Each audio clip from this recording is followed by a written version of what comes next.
I remember a lovely camp that we ran, and there was one young lad who had obviously had very traumatic experiences, had left all his family behind. For the first day, he stayed in his tent. We talked to him through the tent, and the other kids were really encouraging.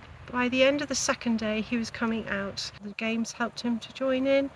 Suddenly saw a huge smile breaking across his face. The encouragement that the other young lads gave him, and just being outdoors, which was his happy place. We found we had this young man who had these amazing skills and was able to then help a lot of the other kids, from a boy who was so withdrawn, hiding in his tent, to by the third day, he was the first one out in the morning. He was the one leading the games. He was the one the other boys just looked up to.